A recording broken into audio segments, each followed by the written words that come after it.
what you are going to learn, what we are going to discuss, we'll be talking in a short while. You are attending this webinar shows that you are quite dedicated towards the growth of your business. And that gives me an immense pleasure to welcome the people who are very serious and want to take their business to the next level. So who is interested or who wants to grow his business, maybe 2x, 5x, 10x, or even more?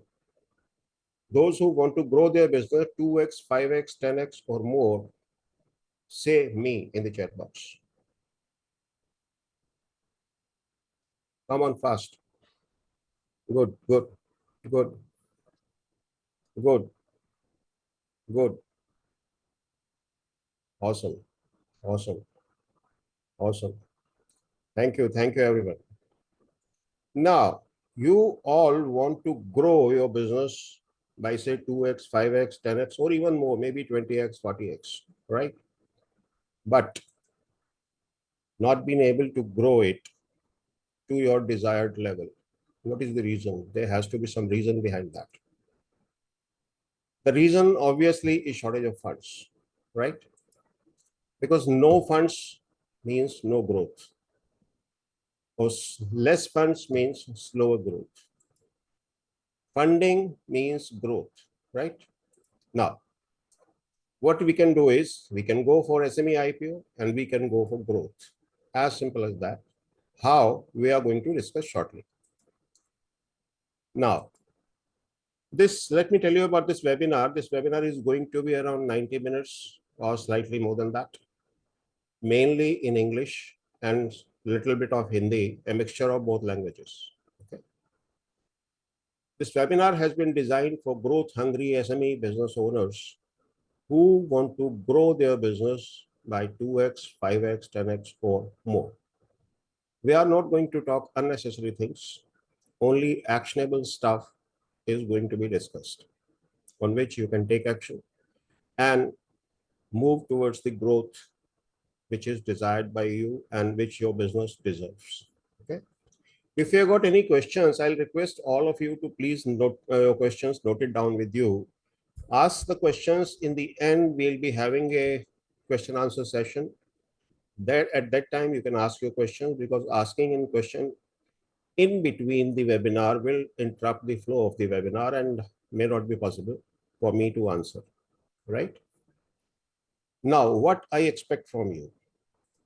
You are all from business community, so I expect that nobody is going to spam here. You are attending the webinar. I expect that you will be attending till the end of the webinar, because half knowledge is of no use and can be dangerous also. I will expect your full focus, because if you don't attend the webinar with full focus, you are going to be the loser. You may miss certain information. And if you want, you can take notes for your future reference. So if you don't have a pen and a notebook with you, kindly grab it fast so that we can move ahead, right? Now, what we are going to talk about in this webinar, इसमें हम क्या-क्या बात करेंगे? First of all, eligibility norms for SME IPO. कौन-कौन से businesses या कौन-कौन सी companies या कौन-कौन से लोग SME IPO कर सकते हैं? What are the steps involved? इसमें क्या-क्या करना पड़ता है, क्या-क्या steps हैं? Strategies क्या-क्या चाहिए इसके लिए? Preparations क्या-क्या करनी पड़ेंगी? Benefits क्या हैं SME IPO के? क्यों करना चाहिए? And how we can help you in this journey, right? Now, for last few years, say 4, 5, 6 years, we have been hearing a lot of hue and cry about MSME. MSME means micro, small, and medium enterprise. Okay. What is the scenario? There are over 6.33 crore MSMEs in the country. 6 crore 33 lakh से ज्यादा MSMEs हैं, और ये जो sector है, this sector contributes more than 27% of the GDP of the country. इतना important ये sector. इसके अलावा this is the largest employment provider. MSME sector जो है वो लार्जेस्ट एम्प्लॉयमेंट प्रोवाइडर है हमारे देश में. अभी करंट सिनेरियो क्या है? इतना इंपॉर्टेंस होने के बावजूद more than 72% of the MSMEs are either stagnant or are into losses during the last 5 years. Why? Because of various reasons, right? I'm not saying this. This is the result of a survey conducted by the consortium of Indian associations. So this is what they have reported, right? Now, shortage of funds is the biggest reason. Now, I'm asking one question to all of you. What is the biggest challenge you are facing as an SME? अभी तक हमने MSME की बात की, अभी हम सिर्फ SME की बात करेंगे. शुरू का M हटा देंगे because IPO thing is not for micro industries or micro units. This is for SMEs, that is small and medium enterprises. So we'll be talking about SMEs only. So what is your biggest challenge as an SME? Please write down in the chat box. Funds, funds, fund. और बताइए क्या क्या problem है आपकी, सबसे बड़ी problem क्या है? प्रॉब्लम बहुत सारी आती हैं बिजनेस में. Fund, team, mentors, infrastructure, mentoring to scale up, funding. There are so many answers, but I think almost a few people are answering and remaining are just watching it. So if you interact, it will be better, it will be more informative, and it will be more interesting also. Okay. Okay. Now, as I told you, and if we look at the answers given in the chat box, the biggest reason or biggest challenge or biggest problem, सबसे बड़ी आप लोगों को जो समस्या है वो है फंडिंग की. पैसा नहीं है या पैसा कम है. Am I right? So when there is a shortage of funding, तो क्या किया जाए? कुछ तो करना पड़ेगा ना, है ना? Shortage of funds. When there is a shortage of funds, तो ऐसा होता है कि जैसे आप खाली टैंकी पे गाड़ी चला रहे हो, you are driving a car और आपका पेट्रोल टैंक जो है वो बिल्कुल खाली होने वाला है, राइट? तो ऐसे सिचुएशन में क्या होने वाला है? जब आपके टैंकी में पेट्रोल पूरा नहीं होगा तो क्या होगा? या तो आप खुद धक्का मारेंगे या कोई और आपकी गाड़ी को धक्का मारेगा, है ना? Either you or somebody else will have to push the car. Now similarly in business also, funding is required not only for growth, even for day to day business operations. You need funding. आपको रोजमर्रा का भी business चलाने के लिए funding जरूरत पड़ती है, ठीक है ना? तो फंडिंग की shortage means problem in business. तो फंड रेजिंग के ऑप्शंस क्या है हमारे पास? जब फंड्स की शॉर्टेज है, व्हाट आर द ऑप्शंस? तो ऑप्शंस को अगर देखें तो सबसे पहले है फ्रेंड्स एंड फैमिली. रिश्तेदारों से, दोस्तों से हम लोन ले सकते हैं.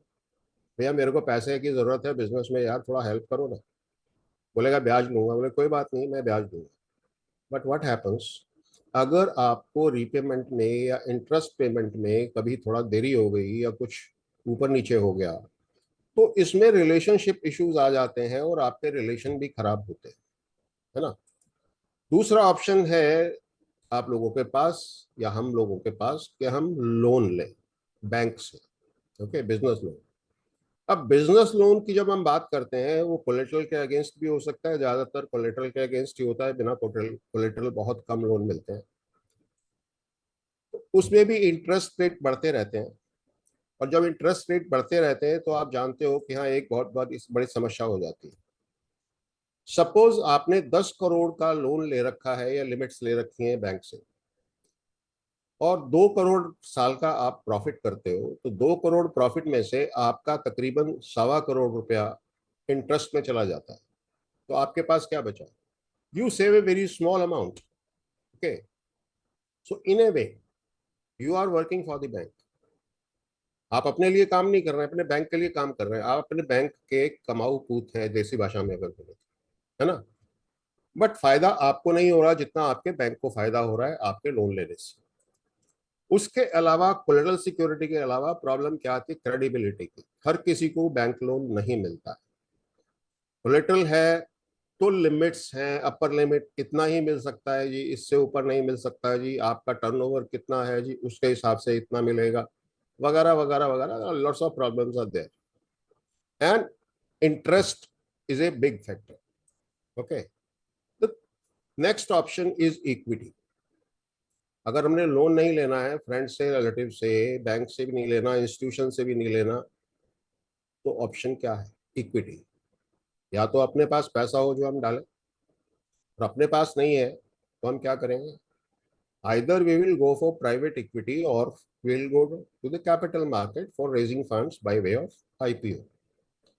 Raising funds by way of private equity is not preferred by most of the entrepreneurs, most of the business people. उनको प्राइवेट इक्विटी वाला रूट समझ नहीं आता है, क्योंकि प्राइवेट इक्विटी वालों की जो टर्म्स एंड कंडीशंस होती हैं, टर्म शीट उनकी होती है, वो बहुत टफ होती है, और हर कोई बिजनेस ओनर उसको मानने के लिए तैयार नहीं होता। उसके अलावा जब आप प्राइवेट इक्विटी लेते हैं तो उनका एक डायरेक्टर या दो डायरेक्टर्स आपके बोर्ड में आते हैं, और आपकी फ्रीडम खत्म हो जाती है, उनकी परमिशन के बिना आप कुछ नहीं कर सकते।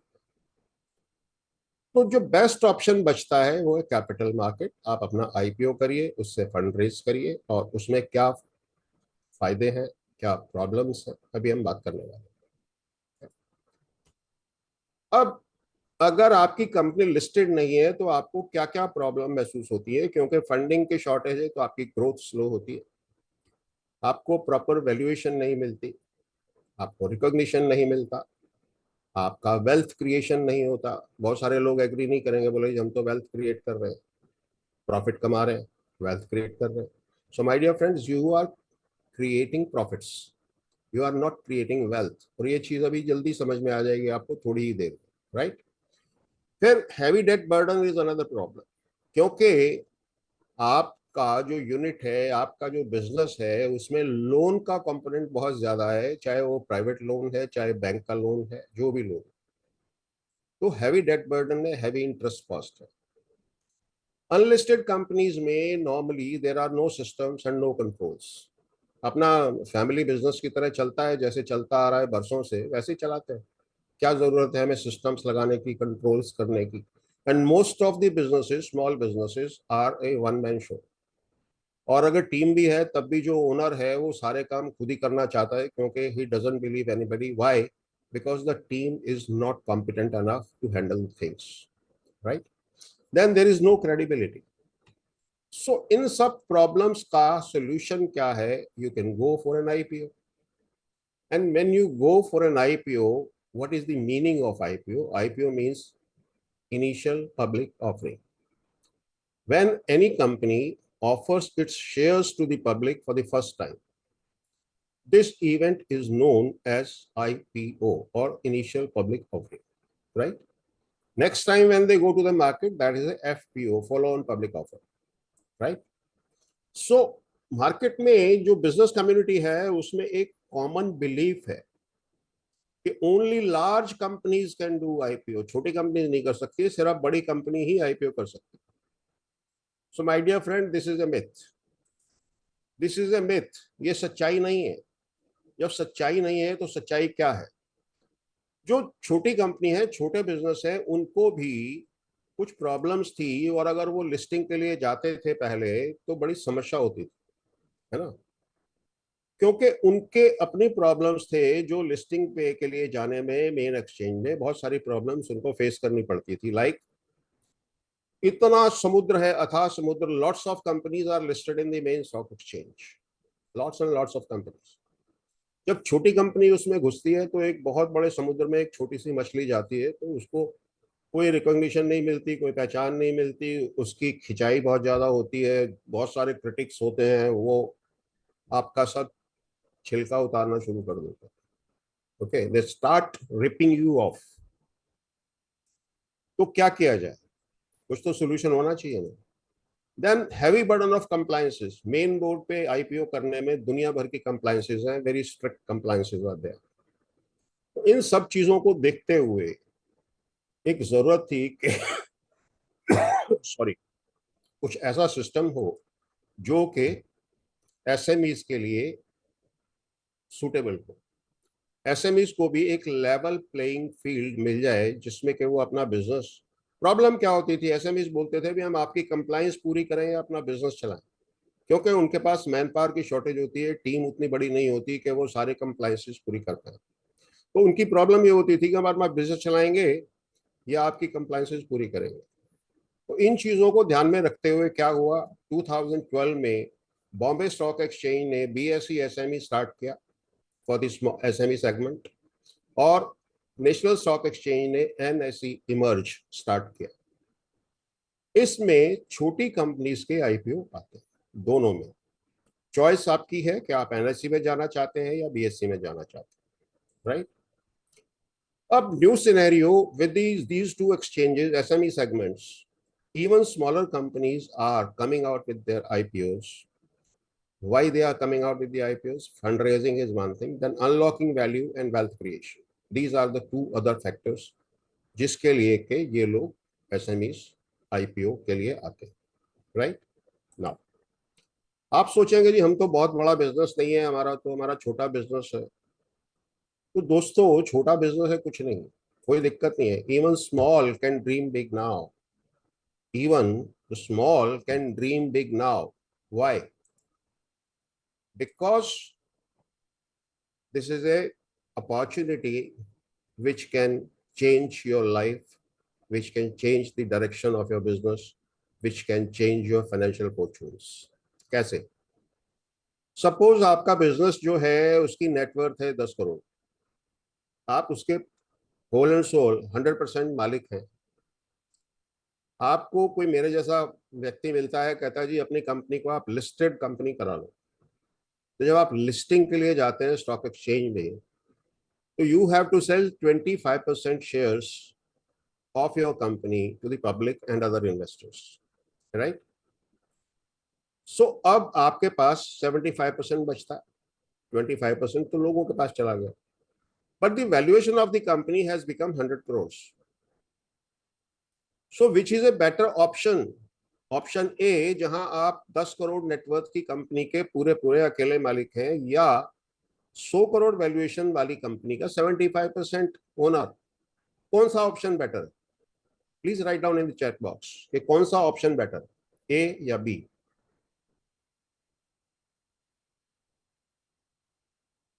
ऑब्वियसली, ऑब्वियसली कोई 5वीं क्लास का बच्चा भी बता देगा बी इज बेटर।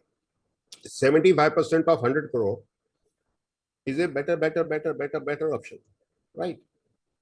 नाउ इस चीज को अगर हम देखें, बहुत सारे लोग ये सोचते हैं कि आईपीओ जो है वो सिर्फ फंड रेजिंग के लिए होता है। So friends, this is a myth. IPO is not about fundraising only. Fundraising is just one part of the entire puzzle. Okay? सिर्फ एक पार्ट। तो फंड रेजिंग के अलावा क्या होता है आईपीओ में? This is about unlocking value. एक दिन में बिजनेस नहीं खड़ा हुआ आपका। जो भी लेवल है आपके बिजनेस का, ये आपकी बरसों की मेहनत का नतीजा है। हो सकता है आपको डिकेड्स डिकेड्स लग गए हो इस बिजनेस को यहां तक लाने में जहां आप आज की डेट में आपका बिजनेस है, ओके। और डिकेड्स भी नहीं लगी होंगी तो एटलीस्ट बरस तो कई लगे होंगे, कई साल तो लगे होंगे। बहुत मेहनत की आपने इस लेवल पे लेके आए, बट इस बिजनेस की रियल वैल्यू क्या है ना तो आप देख सकते हैं और ना आपको पता, क्योंकि आपकी बुक्स ऑफ अकाउंट में, आपकी बैलेंस शीट में ये कहीं रिफ्लेक्ट नहीं करता। आपकी बैलेंस शीट में आपके कंपनी की बुक वैल्यू आती है, रियल वैल्यू नहीं आती। रियल वैल्यू कब आती है? जब आप आईपीओ के लिए जाते हैं, तब आपको पता लगता है हाँ मेरी बिजनेस की या मेरी कंपनी की रियल वैल्यूएशन क्या है, राइट। दूसरा इसका जो एक इंपॉर्टेंट एस्पेक्ट है आईपीओ के इवेंट का, दैट इज वेल्थ क्रिएशन। आप बोलेंगे जी हम तो प्रॉफिट कमा रहे हैं, तो हम तो वेल्थ क्रिएट कर रहे हैं। I told earlier also, you are not creating wealth, you are creating profits, right. And I will explain it in a short while. Wealth creation for SMEs through IPOs, how, कैसे हो सकता है? Take this example, this a company, ये real life examples हैं, कोई मनगढ़ंत story नहीं है। This a company called Varanium cloud limited. This company came out with an IPO of 36.6 crore, 36 10.6 crore का आईपीओ सितंबर 2022 में आया, 1 साल हुआ है। 122 रुपए पर शेयर पे आईपीओ था, कंपनी का वैल्यूएशन उस टाइम था 150 करोड़। आज की डेट में शेयर प्राइस है इसका 690 रुपए, 122 वाला शेयर 690 का, कंपनी की वैल्यूएशन हो गई 695 करोड़, 150 करोड़ से around 700 crore. This is wealth creation, ऐसे वेल्थ क्रिएट होती है। इतना प्रॉफिट थोड़ी कमा लिया इसने। This company has not made a profit of this more than 400 crore. This is the wealth creation which has been, the wealth has been created for the company, for the promoters, as well as for the investors. So this is a win-win-win for everyone, right? Let's take another example. This company Cool Caps Industries Limited, ये company मार्च 22 में 11.63 करोड़ का IPO लेके आई, 38 रुपए पर share. Company की valuation उस time थी 45 करोड़ रुपए। आज शेयर प्राइस है 503 और कंपनी की वैल्यूएशन है 580 करोड़। 45 करोड़ वाली कंपनी 10 गुना से भी ज्यादा वैल्यूएशन 15-16 महीने में हो गई। क्या जादू है ये? यही जादू है, यही वेल्थ क्रिएशन है जो आईपीओ से हो सकता है। नाउ अगर हम बात करें लार्ज स्केल की, इंडिया में कितनी कंपनीज हैं? लार्ज स्केल मतलब जिनकी टर्नओवर 250 करोड़ से ऊपर है, ऐसी कितनी कंपनीज इंडिया में है? I would like to have your answers. ऐसी कितनी कंपनीज हैं जो जिनकी टर्नओवर, एनुअल टर्नओवर 250 करोड़ से ऊपर? Please write down in the chat box, फटाफट बताइए जरा। Not known 20,000, around 1,000, not more than 1,000। और भी आंसर्स फटाफट सभी लोग दीजिए, make it interactive. 300, 5,000, 350, 15,000, 20,000, 5,000, maybe 10,000, 1,000. Okay, thank you. Thank you for the response. Thank you. Thank you. Well, my dear friends, it is more than 20,000. Almost 20,000. And how many of these companies are listed? इसमें से कितनी companies listed हैं? इन 20,000 में से कितनी companies listed हैं? Past.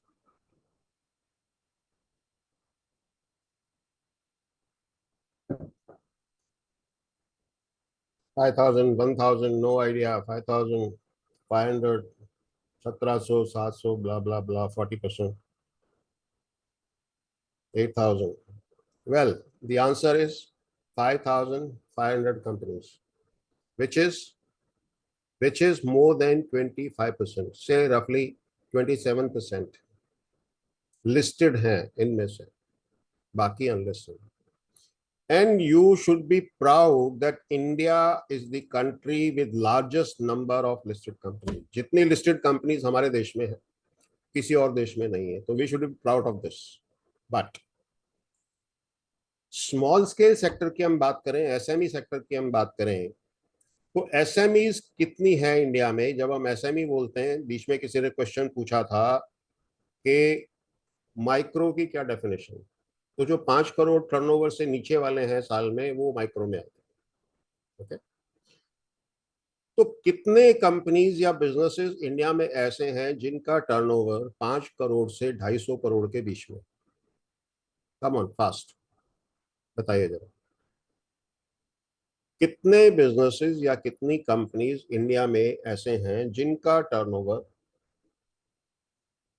5 crore से 250 करोड़ के बीच में? 6,500, 820, 50,000, 2 lakhs, almost 3 lakhs, 3 crore, 5,000 and more, 3 lakhs, more than 1 crore. Okay, thank you. Awesome.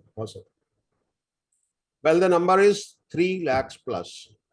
3 lakh से ज्यादा ऐसे बिजनेसेस हैं जिनका टर्नओवर 5 करोड़ से 250 करोड़ है। अब इन 3 लाख में से कितने लिस्टेड है, बताइए जरा। इन 3 लाख कंपनीज में से, बिजनेसेस में से कितने कंपनीज लिस्टेड है? 3,000, 50,000, 1,500, 800, almost 5,000, 70,000, less than 1,000, 100, 10%. Okay, thank you, thank you, thank you, thank you for the response. Well, the is answer is 815 कंपनियां लिस्टेड, 815। कितना परसेंट हुआ? रफली 0.25%, रफली 0.25। ये 0.25 अगर 2.5 भी बन जाए तो क्या होगा?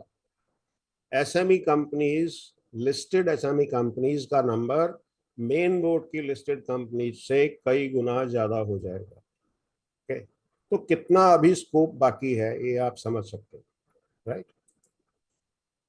अभी 815 ही कंपनियां क्यों लिस्टेड है? क्या रीजन, क्या है? कारण तो होंगे ना कुछ। आप लोगों के हिसाब से क्या कारण है कि सिर्फ इतनी कम कम कंपनियां लिस्टेड? बताइए जरा। मेक योर गेसेस कि क्या कारण है जिसकी वजह से इतनी कम कम कंपनियां लिस्टेड हैं? Less of knowledge, compliance issues, compliance, improper guidance, नौकरशाही, no knowledge how to get listed, unaware, no guidance. Thank you. Documentation, compliance burden, cost of IPO. जो कॉस्ट ऑफ आईपीओ से डरते हैं उनको मैं बता दूं कि cost of IPO one time expense, this is one time expense. अगर आप लोन लेते हैं तो day on day, month on month, year on year आपको उस पर ब्याज भरना ही भरना पड़ता है। Where is the IPO cost is only one time cost. ठीक है, नाउ मोस्टली जो आंसर्स हैं वो ठीक हैं। लैक ऑफ अवेयरनेस है, लैक ऑफ नॉलेज है, lack of fear of IPO process है, डरते हैं लोग क्या होगा कैसे होगा, कंप्लायंसेस से डरते हैं, इनडिसिसिवनेस है, करें नहीं करें, करें नहीं करें। क्या होता है ना, फूल ले लेते हैं, एक पत्ती तोड़ते हैं, she loves me not, she loves me, she loves me not. वही होता है, हम करें आईपीओ नहीं करें, करें नहीं करें। तो इनडिसिसिवनेस जो है वो एक बड़ा कारण है। और वो क्यों? कि इग्नोरेंस है, अवेयरनेस नहीं है, इसलिए लोग ये डिसीजन नहीं ले पाते। ओके, और कंप्लायंसेस से डरते हैं। तो माय डियर फ्रेंड्स, कंप्लायंसेस तो थोड़ी बहुत बढ़ेंगी जैसे जैसे आपका बिजनेस बढ़ेगा, कंप्लायंसेस तो बढ़ेंगी। आपने शायद जब बिजनेस शुरू किया होगा, कुछ लाख की सेल करते होगे शुरू शुरू में, तो जीएसटी, यानी उस टाइम अगर वैट था तो वैट या जीएसटी रजिस्ट्रेशन नहीं कराना पड़ता था, बट एक लिमिट क्रॉस करने के बाद कराना पड़ता था, उसके रिटर्न्स फाइल करनी पड़ती थी, सारा कुछ करना पड़ता था, है ना? तो जैसे जैसे आपका बिजनेस ग्रो करेगा, कंप्लायंसेस तो बढ़ेगी, मगर इतनी कोई भयंकर कंप्लायंसेस नहीं है एसएमई आईपीओ में कि जिससे आप डरें, राइट? अगर हम एक सिनेरियो देखें तो जैसे हमने बात की कि बॉम्बे स्टॉक एक्सचेंज और नेशनल स्टॉक एक्सचेंज में टोटल 815 कंपनीज लिस्टेड है। इन 815 कंपनीज की आज की डेट में जो मार्केट वैल्यूएशन है, मार्केट कैप जिसको बोलते हैं, वो 1.5 लाख करोड़, 1.5 लाख करोड़, जो कि बहुत सारी स्टेट्स यानी कुछ कंट्रीज की इवन पूरी जीडीपी से भी ऊपर है, राइट? इन कंपनियों ने, इन 815 कंपनियों ने टोटल कितना फंड रेज किया? रफली 20,000 करोड़। 20,000 करोड़ रेज किया, जिसकी आज वैल्यूएशन है 1,50,000 करोड़।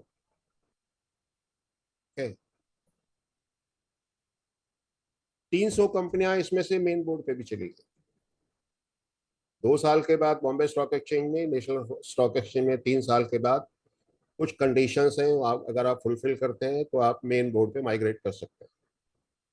ठीक है, एवरेज वैल्यूएशन इन कंपनीज की अगर देखी जाए तो 100 करोड़ रुपया हर कंपनी की एवरेज वैल्यूएशन आती है, और जबकि इन कंपनीज ने रफली 12.5 करोड़ से भी कम fund each company average raise किया। अब ये सारी चीजें देख के आप में से कुछ लोगों का इंटरेस्ट हुआ होगा, यार मेरे को करना चाहिए, कंपनी को लिस्ट कराना चाहिए, आईपीओ करना चाहिए, बट टेंशन भी है साथ में, दिमाग में कुछ परेशानियां हैं। क्यों है? जो कॉमन लिस्टिंग फियर्स हैं, हर बिजनेसमैन जो आम तौर पर सोचता है वो क्या है कि इन्वेस्टर जो है मेरी कंपनी को टेक ओवर कर लेंगे। आज की डेट में ऑलमोस्ट हर इशू में एप्लीकेशंस जो आती हैं 2000, 5000, 10,000, 20,000 तक एप्लीकेशन आती हैं, इससे ऊपर भी आती हैं अच्छे आईपीओ में। और उनको लॉट वाइज अलॉटमेंट अलॉटमेंट होती है, तो एक लॉट जो है वो रफली 1 लाख से 1.25 लाख रुपए का होता है। तो किस जब हजारों में एप्लीकेशन आ रही हैं, तो जितने आपके शेयर होल्डर्स बनेंगे उनके पास कितने शेयर जाने वाले हैं? कोई मेजर स्टेक तो किसी के पास जाएगा ही नहीं ना। तो टेक ओवर का सवाल कहां से आ गया? There is no question of take over. And पिछले 15-20 साल से जो मैं देख रहा हूं, बहुत रेयरली कोई टेक ओवर का केस होता है, वो भी वहां होता है जो कंपटीशन वाला कोई आ जाता है। तो ये कॉमन लिस्टिंग जो फियर्स हैं। दूसरा है कि मेरे एसेट्स की तो वैल्यू ज्यादा है, आप तो आईपीओ के लिए वैल्यूएशन कम लगा रहे हो। तो माय डियर फ्रेंड, जब नई चीज मार्केट में आती है तो थोड़ा सा उसको कम रेट पे बेचना पड़ता है, ताकि जिस जो खरीदार है वो आपकी चीज को खरीदे as compare to the established one. अगर उसी वैल्यू पे आप भी शेयर लाएंगे एस्टैब्लिश्ड कंपनीज के वैल्यू पे, तो आपका शेयर कोई क्यों खरीदेगा, है ना? फिर ये लोग डरते हैं कि जी मेरे बिजनेस सीक्रेट्स आउट हो जाएंगे। तो my dear friends, business secrets कोई ऐसे जो आपका सीक्रेट फॉर्मूला है, कोई आपसे नहीं पूछने वाला है। सिर्फ उतनी ही इंफॉर्मेशन आपसे मांगी जाती है कि जो आपकी कंपनी का असेसमेंट, इन्वेस्टमेंट वर्दी होने का असेसमेंट आपकी कंपनी के लिए किया जाए, उतनी ही डिटेल मांगी जाती है। तो आपके बिजनेस सीक्रेट्स नहीं जाते। ओके। फिर लोग डरते हैं जी शेयर होल्डर्स मेरे बिजनेस में इंटरफेयर करेंगे, डे टू डे बिजनेस करना मेरे को मुश्किल हो जाएगा। Again this is a myth. कोई शेयर होल्डर आकर के आपसे सवाल पूछने वाला नहीं है, कोई आपके डे टू डे बिजनेस में इंटरफेयर करने वाला नहीं है। तो ये दिमाग से निकाल दीजिए। ओके। कुछ लोग ये डरते हैं कि अगर मैंने लिस्टिंग करा ली तो मैं अथॉरिटीज का रडार पे आ जाऊंगा, सेबी मेरी जांच करनी शुरू कर देगी, स्टॉक एक्सचेंज जांच करनी शुरू कर देगी, और दूसरे दूसरे डिपार्टमेंट आ जाएंगे। तो फ्रेंड्स, दूसरे दूसरे डिपार्टमेंट या सेबी या स्टॉक एक्सचेंज उन्हीं कंपनीज के पीछे जाता है जहां कुछ गड़बड़ है। अगर आप एज ए नॉर्मल बिजनेस चला रहे हैं तो आपको कोई कुछ परेशान रडार पे लेने वाला नहीं है। ठीक है ना? रीजन कि जो लिस्टेड कंपनीज हैं वो कंपैरेटिवली ज्यादा ट्रांसपेरेंट होती हैं अनलिस्टेड कंपनीज की बजाय। They are more transparent. और जो बिजनेस ज्यादा ट्रांसपेरेंट है तो उस पर रडार तभी आएगा अगर वो कुछ गड़बड़ करेगा, वरना नहीं आएगा। ओके। फिर कुछ लोग बोलते हैं जी मुझे तो पैसा चाहिए ही नहीं, जितना मुझे जरूरत है बिजनेस में उतना तो पैसा मेरे पास है, तो मैं आईपीओ क्यों करूं? तो जैसा अभी हमने देखा कि IPO is not about fund raising only. IPO has got so many other benefits also, जो अभी आपके सामने एक एक करके बहुत सारी चीजें आई। राइट? जैसे हमने देखा वैल्यू अनलॉक करते हैं, वेल्थ क्रिएशन करते हैं, उसके अलावा बहुत सारी चीजें। फिर उसके बाद डरते हैं कि जी हमारा हैंड होल्डिंग कौन करेगा, हमें तो मालूम नहीं है कैसे होता है, क्या होता है ना? तो उसका सोल्यूशन मेरे दोस्तों वो ये है कि हम कंप्लीट हैंड होल्डिंग करते हैं from starting point till you get the funds. हर जगह आपको हम प्रॉपर गाइडेंस देते हैं, आपका पूरा काम करा के देते हैं, पूरी टीम जुटा के देते हैं। और आपकी हेडेक जो है ना वो सिर्फ उतनी रहती है कि इंफॉर्मेशन प्रोवाइड करनी है, डॉक्यूमेंट्स प्रोवाइड करनी है, और जो खर्चा है वो आपने प्रोवाइड करना है। राइट? तो we do the complete hand holding. आप लोगों में से मोस्टली लोग मेरे को नहीं जानते होंगे, तो let me tell you briefly about myself. I am a chartered accountant with an experience of more than 45 years in the profession. मैं प्रोजेक्ट कंसल्टेंसी, बैंक फाइनेंसिंग, ये बहुत सारे काम करता रहा during my practice as a chartered accountant. Mostly मैंने tax और audit वगैरह का काम रेयरली शुरू शुरू में किया, उसके बाद मैंने नहीं किया। 90s में from 91 to 97 for 7 years I was the editor and publisher of a financial newspaper, weekly financial newspaper known as Money Media. Okay. And this was the time when I came into close contact with the capital market. Intermediaries से, merchant bankers से, brokers से और दूसरे intermediaries जो हैं, registrars, ब्ला blah ब्ला, stock exchange authorities, इनसे सबसे interaction हुआ, इनसे सबसे नॉलेज भी ली, इनसे कॉन्टेक्ट्स भी बने. Okay. Dozens and dozens of IPO में मैं एडवाइजरी सर्विस दे चुका हूं.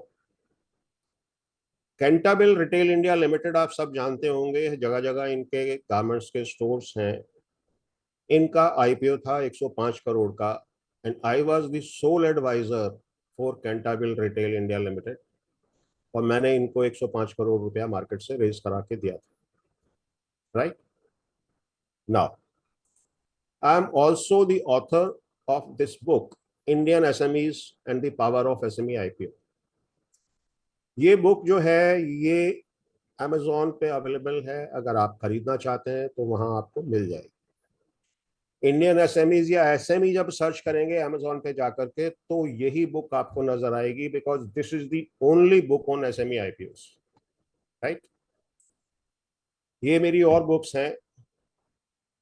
तो अगर आप पिचिंग करना चाहते हैं, पिच कैसे तैयार करी जाती है, या एसएमई आईपीओस का ब्रीफ, तो ये दोनों बुक्स भी आप देख सकते हैं. ये भी अमेजोन पे अवेलेबल है. Now I am on a mission to help 1000 SMEs. 1000 SMEs को मैं लिस्ट कराना चाहता हूं, जो कि लिस्ट करें, एसएमई आईपीओ लेके आए और अपने बिजनेस को उस लेवल पे लेके जाएं जहां वो लेके जाना चाहते हैं. इसमें कौन कौन लोग मेरे साथ हैं इस जर्नी में? कौन कौन लोग इस जर्नी में मेरे साथ हैं? कौन चाहते हैं कि उनका आईपीओ आए और वो इस 1000 की गिनती के अंदर शामिल हो?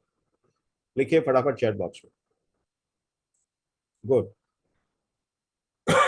Good good good good good good.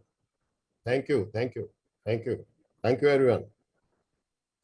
Now these are the glimpses of my physical programs, offline programs जो कि कोविड से पहले होते थे. ये कुछ पिक्चर्स मैं आपको दिखा रहा हूं ताकि आपको एक आइडिया हो जाए बहुत क्विकली. तो ये सब इस तरह से होता था, बट अब कोविड के बाद एवरीथिंग इज ऑनलाइन. ठीक है. अब सवाल ये आता है कि वाई आईपीओ? आईपीओ करना क्यों है? कोई तो रीजन होना चाहिए ना आईपीओ करने का. हम आईपीओ करें तो क्यों करें, क्या रीजन है? ठीक है. तो अगर हम देखें, आईपीओ करने से पहली चीज है इजी एक्सेस टू फंड्स. हमारे पास पैसा आ जाता है, रिक्वायर्ड फंड्स, और जब पैसा आ जाता है तो हमारे बिजनेस की ग्रोथ फास्टर हो जाती है. दूसरा, जब आईपीओ करते हैं तो प्रमोटर की और कंपनी की, दोनों की नेटवर्थ में इंस्टेंट इंक्रीज होता है. जैसे भी एग्जांपल में आपको दिखाया था कि 10 करोड़ मान लीजिए आपकी नेटवर्थ है, और आईपीओ में आपकी कंपनी की वैल्यूएशन हो सकता है 100 करोड़ आ जाए, 50 करोड़ आ जाए, 80 करोड़ आ जाए, depending on so many things. तो इंस्टेंट इंक्रीज हो गया कंपनी की नेटवर्थ में भी और प्रमोटर्स की नेटवर्थ में भी. Okay. When you are a listed company, आपका बैंक आपको बेटर क्रेडिट फैसिलिटीज देता है, बेटर रेट्स देता है, इंटरेस्ट के कम रेट पे आपको पैसा मिलता है और थोड़ा ज्यादा आप लोन ले सकते हैं, क्योंकि आपकी क्रेडिबिलिटी बेटर हो जाती है. ओके. फिर आता है इंक्रीज्ड विजिबिलिटी. जब आप लिस्टेड कंपनी हो जाते हैं, आपकी विजिबिलिटी बढ़ जाती है. There are so many business channels, there are so many websites like Moneycontrol and others. जो आपकी बिजनेस अगर अच्छा चल रहा होगा, वो आएंगे, आपके इंटरव्यूज करेंगे, उसको अपने साइट पे डालेंगे या अपने चैनल पे दिखाएंगे, तो आपको फ्री की पब्लिसिटी मिलती है. Apart from that, stock exchange की सेम कंप्यूटर स्क्रीन पे जहां मेन बोर्ड के कंपनीज के नाम और रेट आते हैं, आपकी कंपनी का भी वहीं आएगा, जहां आपके इंडस्ट्री का लीडर, जो आपका टॉप परफॉर्मर आपकी इंडस्ट्री का है, वहां जहां उसका रेट आ रहा है, उसी के साथ आपकी कंपनी का भी रेट आएगा, आपकी कंपनी का भी नाम आएगा. तो इससे आपको फ्री पब्लिसिटी मिलती है. लोग, बिजनेसेस जो हैं, करोड़ों करोड़ों रुपया साल का खर्च कर देते हैं पब्लिसिटी के लिए, बट यहाँ आपको फ्री पब्लिसिटी भी मिलती है, जिससे आपका ब्रांड वैल्यू बढ़ता है. अब होता क्या है, बहुत सारी कंपनीज ऐसी हैं कि जिनको एक लिमिटेड सर्कल के लोग जानते हैं, अपने सर्कल के या अपनी सिटी के या अपनी स्टेट के लोग जानते हैं, बट जब वो आईपीओ के लिए आते हैं तो बहुत थोड़े टाइम में, से विद इन 2-3 मंथ्स, उस कंपनी का नाम इतना स्प्रेड हो जाता है कि उनको नए नए बिजनेस ऑफर्स आने लगते हैं, नए नए ऑर्डर्स भी मिलने लगते हैं। तो उनका बिजनेस अचानक से बढ़ने लग जाता है because of the IPO. IPO के फंड्स यूज हो गए, फिर जो ग्रोथ आएगी वो तो अलग। बट सिर्फ ये जो फ्री ब्रांड बिल्डिंग हो रही है, उसी का बेनिफिट इतना मिलता है कि आपका बिजनेस 2 गुना हो सकता है, 2.5 गुना हो सकता है, कुछ भी हो सकता है, right? Then you can also become a debt free company. आप जो पैसा रेज करते हैं उसमें से आप अपना बैंक लोन या जो भी लोन आपका है वो आप रीपेमेंट कर सकते हैं। आप वैल्यू अनलॉक कैसे करते हैं मैं पहले बता चुका हूं। 0% इंटरेस्ट होता है। जो पैसा आप लोग रेस करते हैं स्टॉक मार्केट से, उस पर कोई इंटरेस्ट नहीं लगता, कोई ब्याज नहीं देना पड़ता। okay? दूसरी मजे की चीज क्या है कि ये जो पैसा आप रेस करते हो आईपीओ में, इसको रिफंड भी नहीं करना है। कोई शेयर होल्डर आकर के, कोई इन्वेस्टर आकर के आपसे पैसा वापस नहीं मांग सकता कि जी मुझे आपकी कंपनी पसंद नहीं है, अपने शेयर वापस ले लो, मेरा पैसा दे दो। नहीं, nothing like that. If he doesn't want to hold the shares, market में जाएगा, ओपन मार्केट में बेचेगा, प्रॉफिट होगा तो उसका है, लॉस होगा तो उसका है, आपसे रिफंड नहीं मांग सकता। वेल्थ क्रिएशन होता है, मैं पहले दिखा चुका हूं आपको कि वेल्थ क्रिएशन कैसे होता है। Then your shares become currency. अभी आपके जो शेयर्स हैं आपकी कंपनी के, सपोज आपकी कंपनी प्राइवेट लिमिटेड है या इवन लिमिटेड भी है, तो क्या इसके शेयर आप किसी को बेच सकते हो? क्या कोई नहीं खरीदेगा। जब लिस्टिंग हो जाएगी तो this becomes a like a currency. आपको कभी जरूरत पड़ी पैसे की, 1 साल का लॉक इन रहता है प्रमोटर्स को आईपीओ के बाद, उसके बाद आपको कभी पैसे की जरूरत पड़ी तो आप 1%, 2% अपना शेयर्स में से बेच सकते हैं और वो पैसा आप आपको इमीडिएटली नेक्स्ट डे मिल जाता है। आप वापस खरीदना चाहते हैं कुछ टाइम के बाद, आप वापस खरीद सकते हैं। That is just like a currency, आपकी जेब में पैसा है। Then your shares also become collateral security. कुछ टाइम के बाद, जब आपका लॉक इन पीरियड खत्म हो जाता है 1 साल का, उसके बाद आप अपने शेयर्स के अगेंस्ट भी बैंक से लोन ले सकते हैं, चाहे कंपनी अकाउंट में चाहे पर्सनल अकाउंट में, क्योंकि शेयर्स आपके हैं। बट कंपनी में लोन और लेना है, उसके लिए कोलेटरल नहीं है, तो आपके शेयर्स जो हैं वो कोलेटरल बन जाते हैं, राइट? और इसके अलावा क्या फायदे हैं? इसके अलावा क्या फायदे हैं? आप बेटर टीम बना सकते हैं, अच्छे लोग आपके कंपनी में आना चाहेंगे, क्योंकि जो जिन्होंने काम करना है, जो एम्प्लॉयज हैं, ऑफिसर्स हैं, टीम मेंबर्स हैं, हर कोई प्रेफर करता है कि लिस्टेड कंपनी में काम करूं instead of working with an unlisted company. ठीक है, तो आपकी बेटर टीम बनती है। Better team means better business, means better profits. उसके अलावा आपको कोई एक्विजिशन करना है, आपको इंटीग्रेशन करनी है, फॉरवर्ड इंटीग्रेशन, बैकवर्ड इंटीग्रेशन, उसके लिए पैसा चाहिए। अपने शेयर्स आप प्लेज करके पैसा रेज कर सकते हैं, नए शेयर्स इशू कर सकते हैं, सेकंड राउंड ऑफ फंडिंग कर सकते हैं, थर्ड राउंड ऑफ फंडिंग कर सकते हैं। सारे रास्ते आपके लिए खुल जाते हैं। मान लीजिए आप 5, 7, 10 साल के बाद अपने बिजनेस से एग्जिट करना चाहते हैं, तो आपका जो शेयर है उसका रियल टाइम वैल्यूएशन मार्केट में है, तो कभी भी आप उसको बेच सकते हैं, किसी को भी अपना बिजनेस ट्रांसफर कर सकते हैं, वैल्यूएशन का झंझट नहीं, क्योंकि मार्केट में उसका रेट ऑलरेडी पता है कितना रेट है। ठीक है, इसके अलावा जब आपकी कंपनी लिस्टेड हो जाती है तो आप एक अलग लीग में एंटर कर जाते हैं। लिस्टेड कंपनीज की बात ही अलग है, उनका स्टाइल ही अलग है, कॉर्पोरेट वर्ल्ड में आपकी एंट्री होती है, राइट? आप अपने फील्ड के, अपनी इंडस्ट्री के, अपने सेक्टर के बिल्ली से शेर बन जाते हैं अपने जंगल के। From a cat you become the lion of your jungle. Your jungle means your industry, your sector. अभी आप छोटे हैं, आपको लोग जानते नहीं है, जब आप आईपीओ आ जाता है लोग आपको जानने लग जाते हैं, आपका बिजनेस भी ग्रो करता है, आपको ऑर्डर्स में मिलते हैं, आपको फंडिंग में मिलती है, और आप ईयर ऑन ईयर बड़े होते जाते हैं। आपका वैल्यूएशन हजारों करोड़ में भी पहुंच सकता है। ओके, अब कौन कौन से बिजनेसेस या कौन कौन लोग आईपीओ एसएमई आईपीओ कर सकते हैं। एलिजिबिलिटी किसकी है, कौन कौन एलिजिबल है, ये जानना चाहेंगे आप? अगर जानना चाहते हैं तो चैट बॉक्स में लिखिए यस।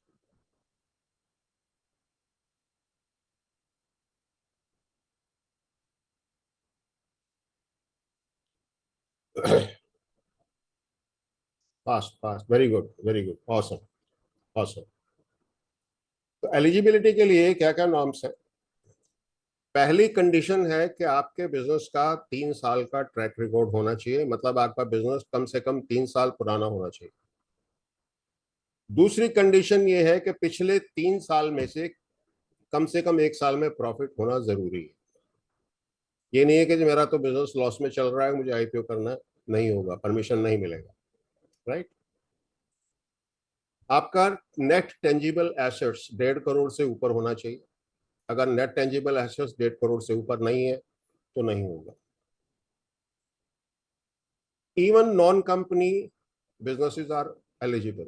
आप चाहे एज ए प्रोप्राइटर बिजनेस कर रहे हैं, या पार्टनरशिप में कर रहे हैं, या प्राइवेट लिमिटेड में कर रहे हैं, या एलएलपी में कर रहे हैं, या वन मैन कंपनी में कर रहे हैं, या एओपी में कर रहे हैं, उसको आप लिमिटेड कंपनी में कन्वर्ट करके उसका आईपीओ कर सकते हैं। तो आपका पिछला track record as a proprietor और ए पार्टनर और एलएलपी और जो भी है प्राइवेट लिमिटेड, वो सब काउंट होगा और आपका आईपीओ हो सकता है। राइट। पिछले 1 साल में प्रमोटर्स की होल्डिंग में मेजर चेंज नहीं होना चाहिए, ये भी एक कंडीशन। इसके अलावा आईपीओ के बाद आपकी कंपनी की पेड अप कैपिटल 25 करोड़ से नीचे रहनी चाहिए। अगर ये 25 करोड़ से ऊपर हो जाती है तो आप एलिजिबल नहीं है, फिर आपको मेन बोर्ड पर ही जाना पड़ेगा। ओके। अब यहाँ एसएमई आईपीओ का मतलब ये नहीं है कि जो छोटी कंपनीज है वही कर सकती हैं। इवन 500 700 हजार करोड़ टर्नओवर वाली कंपनीज भी, अगर उनकी face value of the paid up capital IPO के बाद 25 करोड़ से नीचे रहने वाली है, तो वो एसएमई आईपीओ कर सकते हैं, कोई रिस्ट्रिक्शन नहीं है। क्योंकि मेन बोर्ड में minimum share capital, paid up share capital after the IPO should be more than 10 crore. Okay. But यहाँ पे एसएमई में 25 करोड़ से नीचे नीचे होना चाहिए। 25 करोड़ से ऊपर हो गया तो फिर कोई रास्ता नहीं है, you have to go to the main board. Right. Now, कौन से बिजनेस कर सकते हैं, कौन से बिजनेस? ये आप लिस्ट देख रहे हैं, इसमें हर तरह के बिजनेस हैं। टेक्सटाइल है, इलेक्ट्रिकल है, इलेक्ट्रॉनिक्स है, फूड प्रोसेसिंग है, कंसल्टिंग है, मीडिया एंड एंटरटेनमेंट है, chemicals, blah blah blah, any business, packaging है, फार्मास्यूटिकल्स है, any business which is legally allowed to be done in India. ऐसा हर बिजनेस जो लीगली अलाउड है, वो हर बिजनेस एसएमई आईपीओ कर सकता है। Okay? तो ये सोचने की जरूरत नहीं है कि जी हाँ मैं तो इस सेक्टर में हूं, मेरा होगा कि नहीं होगा। Every sector which is legally allowed, चाहे आप मैन्युफैक्चरिंग में है, या ट्रेडिंग में है, या एग्रीगेटर है, या सर्विस प्रोवाइडर है, या सर्विसिंग इंडस्ट्री से है, आपका आईपीओ आ सकता है। ओके। अब एक सवाल आता है कैपेबिलिटी। अभी तक हमने देखा एलिजिबिलिटी के कौन कौन से बिजनेस या कौन कौन सी कंपनीज एलिजिबल है। एलिजिबल और कैपेबल दोनों अलग अलग चीजें हैं और दोनों को समझना बहुत जरूरी है। वाई? अगर हम किसी भी आईआईटी का, इंडिया में किसी भी आईआईटी का प्रोस्पेक्टस उठाएं, तो उसमें लिखा होता है कि any student scoring 60% or above in their 12th grade is eligible for admission in IIT। 60% से ऊपर नंबर 12वीं क्लास में है तो आपको आईआईटी में एडमिशन मिल सकता है, एलिजिबल है। बट कितने स्टूडेंट्स हैं 60% वाले जिनको एडमिशन मिलता है? जीरो। क्योंकि वहां पर कंपटीशन बहुत ज्यादा है। एडमिशन किसको मिलता है? 95% प्लस जिनके हैं उन्हीं को एडमिशन मिलता है। 97%, 98%, 99%, वो लोग एडमिशन ले जाते हैं। 66 से जो 90 तक है वो सब नहीं होता। वाई? कंपटीशन। सिमिलरली सिमिलरली यहां पर आपकी कंपनी जो है वो इन्वेस्टर के लिए अगर अट्रैक्टिव नहीं है, अब यहाँ एक चीज आई, आपने देखा कि 3 साल पुराना बिजनेस होना चाहिए, 3 साल का ट्रैक रिकॉर्ड, कम से कम 1 साल में, पिछले 3 में से 1 साल में प्रॉफिट। ऐसे कई लोग आते हैं जी मेरा पिछले साल 2 लाख का प्रॉफिट था, उससे पहले मैं लॉस में था, तो मेरी एलिजिबिलिटी हो गई, मैं 3 साल से ऊपर का मेरा ट्रैक रिकॉर्ड है, तो मेरा आईपीओ करवा दो। तो एक सिंपल सी चीज है, आप इसको इस एंगल से देखें कि अगर आप इन्वेस्टर होते तो क्या आप ऐसी कंपनी के शेयर्स खरीदते, ऐसी कंपनी में इन्वेस्ट करते? नहीं करते। तो आपकी जो कंपनी है वो इन्वेस्टिबल होनी चाहिए, इन्वेस्टर के लिए अट्रैक्टिव होनी चाहिए, तभी इन्वेस्टमेंट आएगा, तभी आईपीओ सक्सेसफुल होगा। ओके ना, प्रोसेस कौन कौन जानना चाहता है, किस किस को मालूम करना है कि इसका प्रोसेस क्या है, आईपीओ होता कैसे है, एसएमई आईपीओ? जो जानना चाहते हैं say me.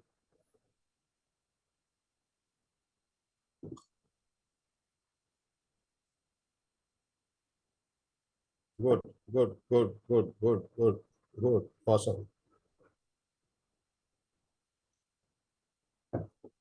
Awesome. Okay, thank you thank you thank you thank you for the response. इसमें सबसे पहले आप आईपीओ एडवाइजर्स अपॉइंट करते हैं, and for your information, we at IPO care are India's leading IPO advisor, तो आप हमें भी अपना आईपीओ एडवाइजर अपॉइंट कर सकते हैं। उसके बाद मर्चेंट बैंकर्स की अपॉइंटमेंट होती है।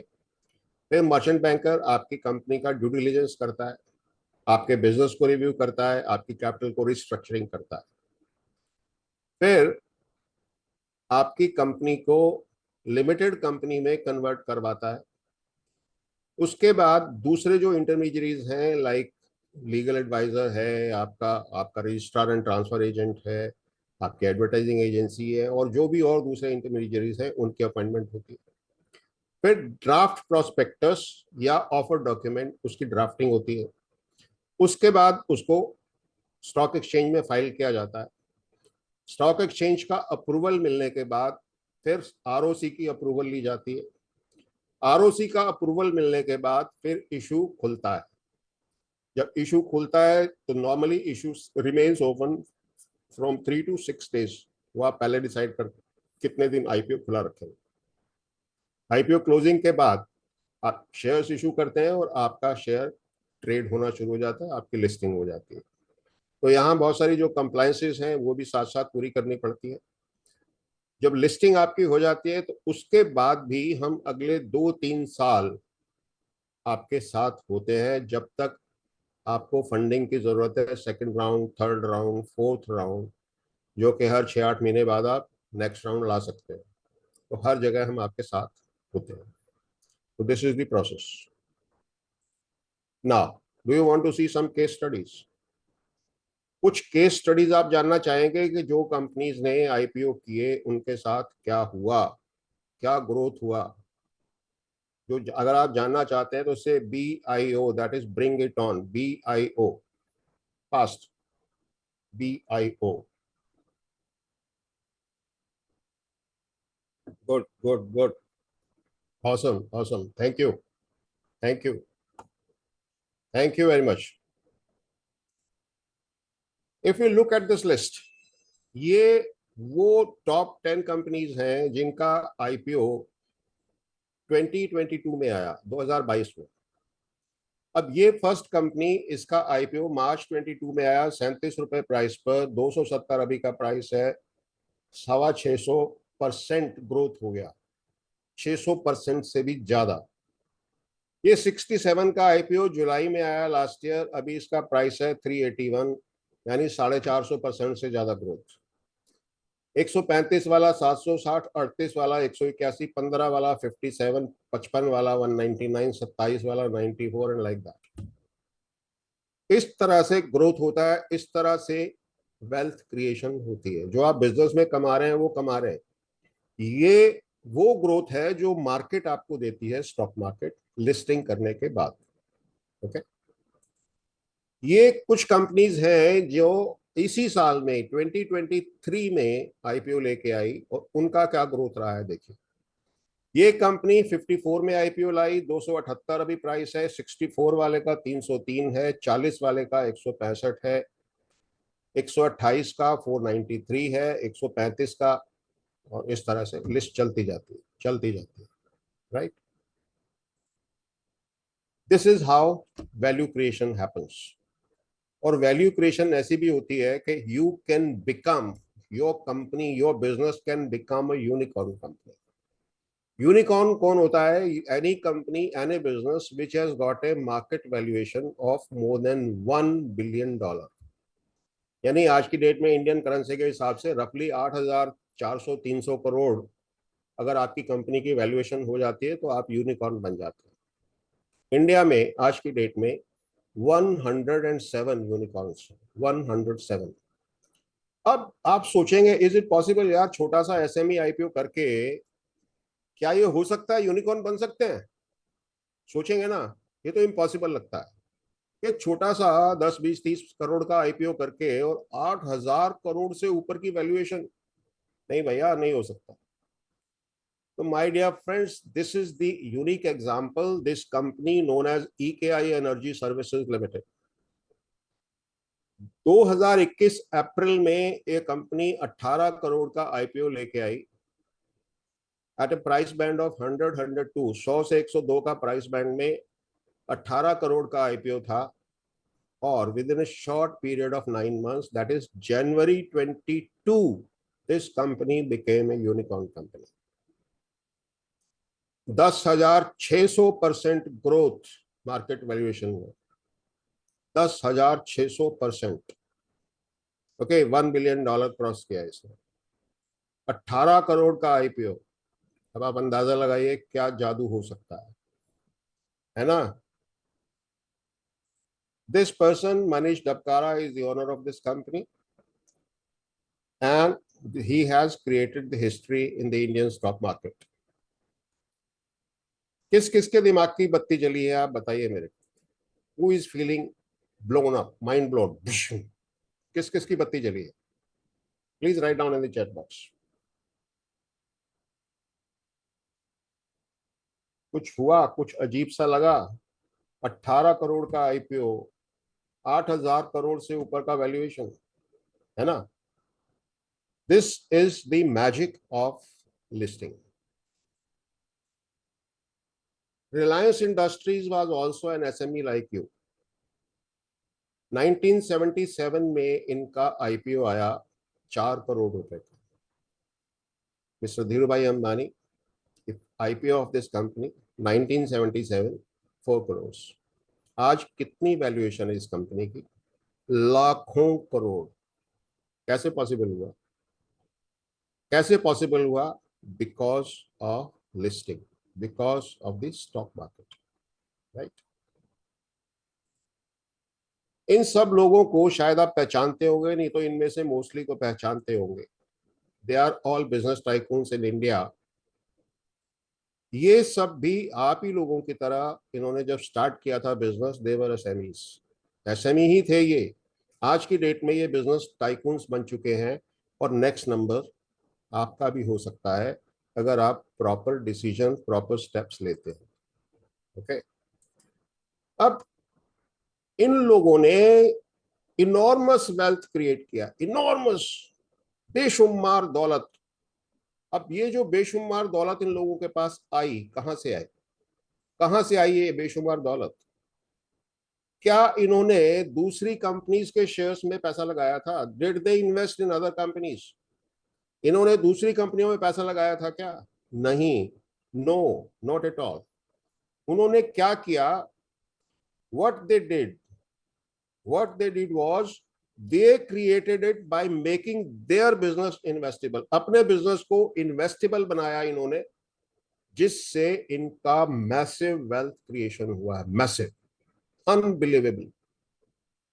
तो अभी क्या कर सकते हैं आप? क्या कर सकते हैं आप? भी अपने बिजनेस को इन्वेस्टेबल बना सकते हैं, आईपीओ कर सकते हैं, उसमें ग्रोथ ला सकते हैं, और आप भी मैसिव वेल्थ क्रिएट कर सकते हैं।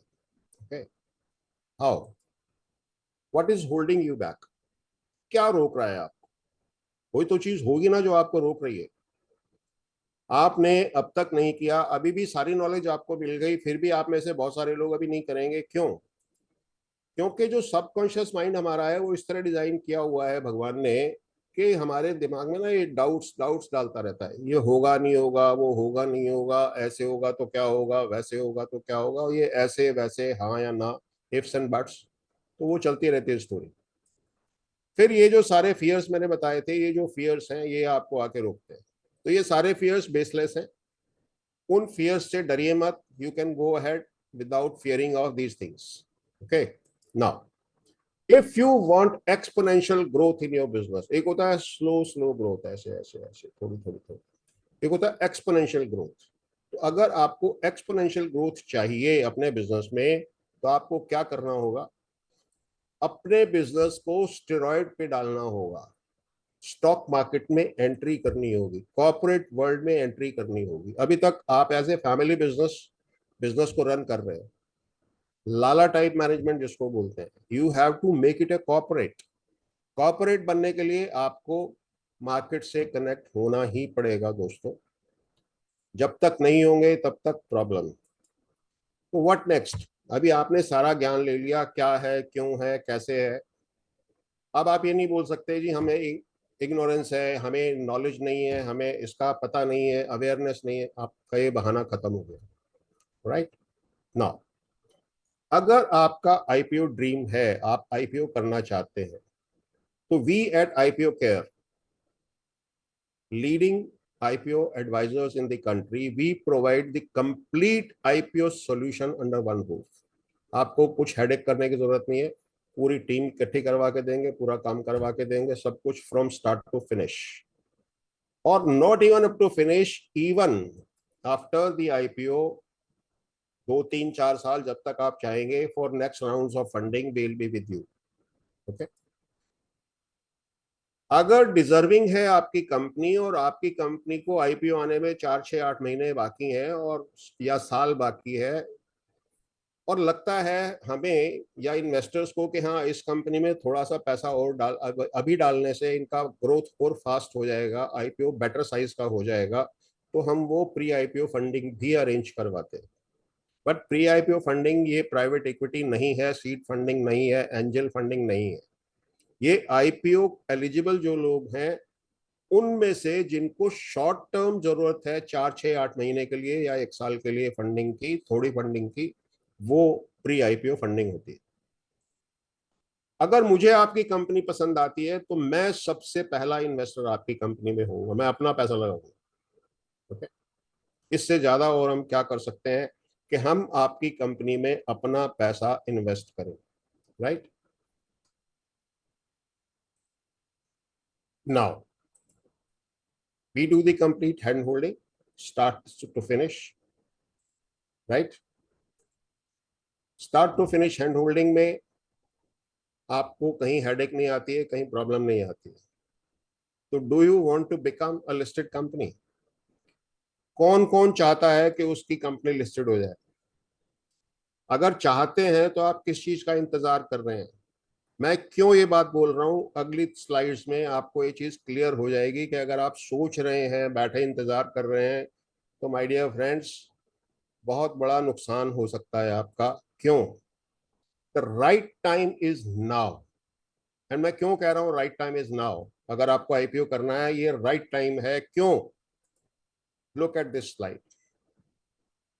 जब 2012 में ये एसएमई सेगमेंट शुरू हुआ Bombay stock exchange, national stock exchange में, तो पहले 4 साल में 100 आईपीओ आए, 100 IPO in 4 years।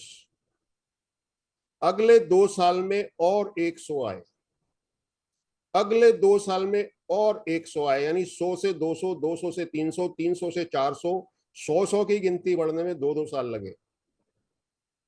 Last year that is 2022, अकेले 1 साल में 107 कंपनियों के आईपीओ, एसएमई आईपीओ आए। डबल हो गया, डबल से भी ज्यादा। और अभी करंट ईयर में 2023 में अब तक 136 आईपीओ आ चुके हैं। होपफुली ईयर एंड तक ये नंबर 200 पहुंच जाएगा। 200 कंपनी लिस्टेड, यानी कहा 2 साल में 100 नंबर आ रहा था, 50 कंपनी लिस्ट हो रही थी, अभी एक साल में रफली 200 कंपनी इस साल में लिस्ट हो जाएंगी, और हो सकता है कि अगले साल 300 कंपनियां या इससे ज्यादा लिस्ट हो, और ये फिगर क्रॉस होगी। आई टेल यू, जिस हिसाब से रिस्पॉन्स मिल रहा है, जिस हिसाब से अवेयरनेस बढ़ रही है, उस हिसाब से ये 300 से ज्यादा कंपनीज लिस्ट होंगी अगले साल। हम लोग भी अपनी तरफ से ये अवेयरनेस फैला रहे हैं, जैसे अभी ये वेबिनार आप अटेंड कर रहे हैं, we are giving this free webinar, ताकि आप लोगों को अवेयरनेस हो, पता लगे और आप ये डिसीजन ले पाए। जैसे जैसे टाइम बीतेगा, next year the competition will increase. अभी 200 कंपनीज हैं, अगले साल 300 होंगी, फिर 500 होंगी, फिर जितनी भी होंगी, तो आप समझिए नंबर कंपनीज का, आईपीओ का नंबर जैसे बढ़ेगा, इन्वेस्टर्स वही हैं, फंड्स इन्वेस्टमेंट करने के लिए वही हैं, उनके पास ऑप्शंस, चॉइसेस ज्यादा हो जाएंगी। तो आपका कंपटीशन इन्वेस्टर से नहीं होगा, आपका कंपटीशन आपके जैसे ही दूसरे आईपीओ से होगा। यानी आपका अभी जो मान लो 200 time, 400 time, 600 time, 500 time over subscribe होते हैं आईपीओ, ये नीचे आ जाएंगे।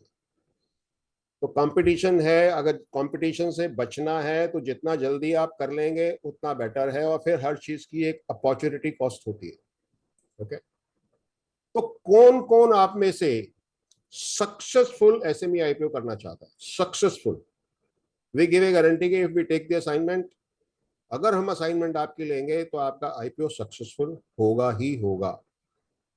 वरना हमें अगर लगेगा आपका आईपीओ सक्सेसफुल नहीं होगा तो हम आपकी असाइनमेंट नहीं लेंगे, पहले ही मना कर देंगे कि भाई साहब अभी आप थोड़ा वेट करिए, थोड़ी और तैयारी करिए, बिजनेस को थोड़ा और बढ़ाइए। ओके, तो कौन कौन चाहता है? बहुत सारे लोग चाहते हैं। Thank you for the response. Right now, कौन कौन लोग मेरे से बात करना चाहते हैं 1-to-1? कौन कौन लोग मेरे से 1-to-1 बात करना चाहते हैं? यहां इस टाइम रफली 268 लोग अभी अटेंड कर रहे हैं। इनमें से कितने लोग हैं जो मेरे से 1-to-1 बात करना चाहते हैं? ओके, बट आधे घंटे का, 40 मिनट का जूम कॉल कौन कौन मेरे साथ करना चाहता है? बताइए फटाफट। Good good good good good, thank you for the response. Now, जो लोग सोच रहे हैं, तो अभी भी अगर आप सोच रहे हैं, if you are still sitting on the fence, तो माय डियर फ्रेंड्स, एक किनारे पे बैठ के सोचने से कुछ नहीं होगा। क्यों?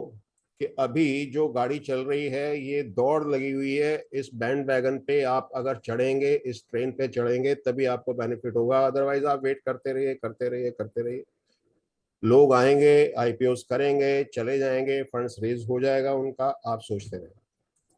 Because success loves speed. Success उनका साथ देती है, उनको मिलती है जो स्पीड से काम करते हैं। पैसा स्पीड से काम करने में आता है। सोचते रहेंगे तो हमारा कुछ भी नहीं होगा। राइट? तो जो लोग मेरे साथ 1-to-1 मीटिंग करना चाहते हैं, अगर मैं ये सबके लिए खोल दूं, तो जो 268 267 लोग हैं, ये सब के सब बोलेंगे जी हमें भी 1-to-1 करना है। नहीं तो इसमें से 200 से ऊपर लोग बोलेंगे, और आप समझ सकते हो कि इतने लोगों के साथ 1-to-1 मीटिंग करना पॉसिबल नहीं है। तो इसलिए हमने एक बहुत छोटा सा टोकन अमाउंट, टोकन फीस रखी हुई है इसके लिए, बहुत छोटी सी, जस्ट 1000 प्लस जीएसटी, सिर्फ 1000 प्लस जीएसटी। तो जो लोग मेरे से 1-to-1 जूम कॉल करना चाहते हैं, तो वो ये लिंक को क्लिक करेंगे, एक विंडो खुलेगी, 1000 प्लस 180 रुपये जीएसटी, 1180 रुपया पेमेंट करेंगे। पेमेंट करने के बाद उसको बंद मत करिए। जैसे आपका पेमेंट होगा, इमीडिएटली 5-10 सेकंड में कैलेंडर पेज आपके सामने खुल जाएगा। उस कैलेंडर पेज में आप अपने चॉइस का डेट और टाइम, जो उसमें स्लॉट्स हैं, अपना सिलेक्ट कर सकते हैं कि कौन से दिन कौन सा स्लॉट आपको सूट करता है, वो आप चूज कर सकते हैं, वो आपका बुक हो जाएगा।